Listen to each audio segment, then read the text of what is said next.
اشرح لي صدري ويسر لي أمري واحلل عقدة من لساني يفقهوا قولي رب زدني علما رب زدني علما رب زدني علما سبحانك لا علم لنا إلا ما علمتنا إنك أنت العليم الحكيم اللهم صل على محمد وعلى آل محمد كما صليت على إبراهيم وعلى آل إبراهيم إنك حميد مجيد اللهم بارك على محمد وعلى آل محمد كما باركت على إبراهيم وعلى آل إبراهيم إنك حميد مجيد صدر جلسہ محترم سامعین بزرگوں اور ساتھیوں میں نے آپ لوگوں کے سامنے سورہ ال عمران سورہ نمبر 3 آیت نمبر 78 پڑھی ہے.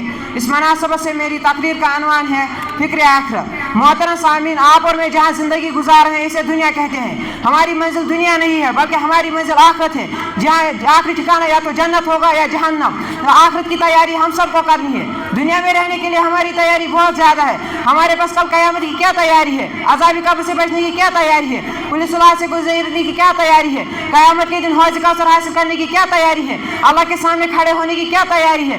آج ہم آخرت کی فکر چھوڑ کر دنیا ہی میں مست ہیں. ہر شخص دنیا کے پیچھے بھاگ رہا ہے. گاڑی بنگلوں اور کاروبار کی فکر میں دن رات لگا ہوا ہے. محترم سامعین فکر کیا ہے؟ یہ دو لفظوں کا مجموعہ ہے. ایک ہے فکر اور دوسرا لفظ ہے آخرت. پیش آنے والے خطروں اور نقصانات سے بچنے کے لیے تدبیریں کرنا, یا نقصانات سے بچنے کے لیے تدبیریں کرنا, یا پلاننگ کرنا, یا کسی فائدے کو حاصل کرنے کے لیے منصوبہ بنانا فکر ہے. مثال کے طور پر سیلاب آ جانے کا خطرہ ہو جاتا ہے تو ہم خطرے اور نقصان سے بچنے کے لیے تدبیریں کرتے ہیں. یا کھیت میں زیادہ پیداوار ہو جاتے ہیں تو ہم خطرے اور نقصان سے بچنے کے لیے تدبیریں کرتے ہیں. کسی کو حج پر جانا ہے تو فکر ہے, پاسپورٹ بنانا ہے, ویزا بنانے ہیں, حج کے ارکان سیکھنے ہیں.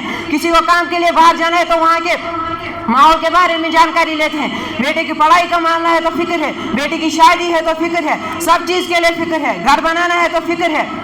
تجارت میں بھی دن رات لگے رہتے ہیں, کیسے آگے بڑھا جائے, سب سے بڑا مالدار کیسے بن جائے. 24 گھنٹے بھی کام پر جاتے ہیں. تو آپ ہی بتائیے دنیا کے لیے اتنی فکر تو آخرت کے لیے کتنی فکر کرنی پڑے گی.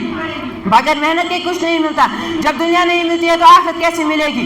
اگر دنیا میں ایک بار سونے کا مل جائے تو دوسرا چاہیے, دوسرا مل جائے تو تیسرا چاہیے. یہ انسانی خواہش ہے جو دن بہ دن بڑھتی رہتی ہے.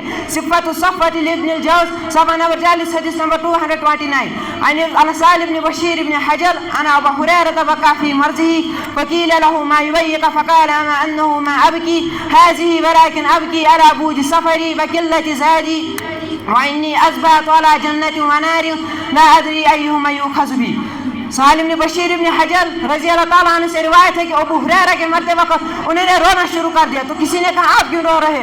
تو فرمایا میں دنیا کو چھوڑنے کے غم میں نہیں رو رہا بلکہ اس لیے رو رہا ہوں کہ مجھے ایک لمبے سفر پر نکلنا ہے اور میرا سفر خرچ بھی بہت کم ہے اور اترنے کی گاڑی بھی بہت مشکل ہے, یا تو جنت کی طرف یا جہنم کی طرف. الجواب الکافی لمن سأل عن الدواء الشافی لابن القیم قال ابن الخطاب رضی اللہ تعالیٰ عنہ سورہ طور الا ان بلغ ان عذاب ربک لواقع.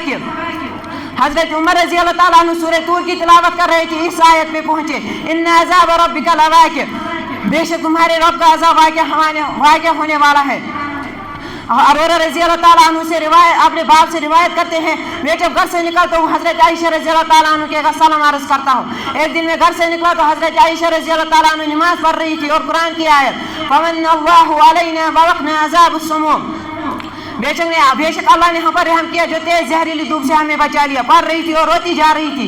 میں انتظار کے لیے کھڑا ہو گیا حتیٰ کہ میرا جی بھر گیا اور میں کسی کام کے لیے باہر چلا گیا.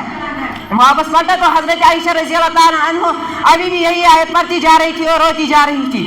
سنن ابن ماجہ کتاب الزہد کتاب نمبر 37 حدیث نمبر 4279 عن ابن عمر انه قال كنت مع رسول الله صلى الله عليه وسلم فسلم على نبی صلی اللہ علیہ وسلم طلع جنت لا ادری ایہما یؤخذ بی. حضرت عمر رضی اللہ تعالیٰ عنہ سے روایت ہے کہ میں حضرت محمد صلی اللہ علیہ وسلم کے ساتھ تھا کہ ایک انصاری صحابی آئے اور سلام عرض کرنے لگے اور کہنے لگے کون سا مومن افضل ہے. تو آپ صلی اللہ علیہ وسلم نے فرمایا جس کا اخلاق کافی اچھا ہو. پھر کہنے لگے کون سا مومن عقل مند ہے.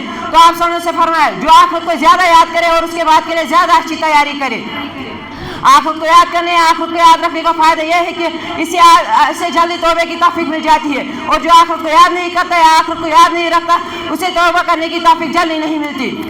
آخرت کو یاد کرنے آخرت کو یاد رکھنے کا فائدہ یہ ہے کہ اسے عبادت میں لذت ملتی ہے, اور جو آخرت کو یاد نہیں کرتا ہے آخرت کو یاد نہیں رکھتا اسے عبادت میں بے دلی محسوس ہوتی ہے. میں اپنی تقریر کو ایک آیت سے ختم کرنا چاہوں گا.